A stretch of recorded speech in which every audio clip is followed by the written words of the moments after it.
parle avec. Oui.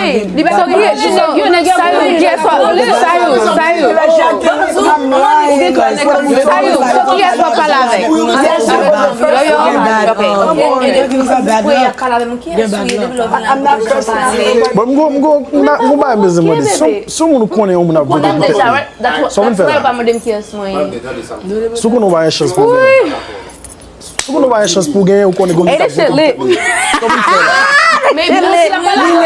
que bah oui. Là, qu'est-ce que ça me donne? Même si vous voulez me on show, vous n'avez pas voter pour vous n'avez pas une chance pour gagner. Mais plus comme que moi ça. Encore. Non,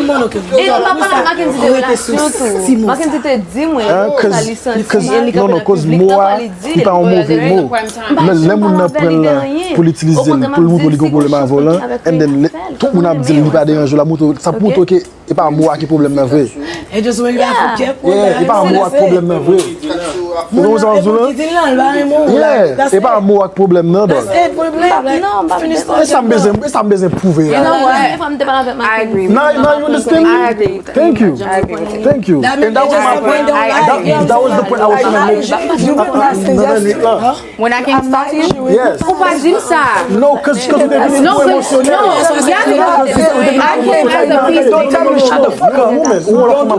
It's normal for you to come the way you came. But you've been messing yesterday like Because I already understand. what I'm talking about. She been messing yesterday. Even She's a pregnant. I'm not gonna do it. But she's wrong. This how you cut the some pussy, blah blah blah. No, but I don't have to because the way you came at me. And I did. Jerry, you're not the victim. You're not always the victim, Jerry. That victim shit, that's some narcissistic bullshit. I am narcissistic. We know that shit. Hey, babe. God damn. Just for No, but come on, Jerry, you gotta be for real. but this time. I'm just victim number. But you just think you see my point. No? Yes or no? That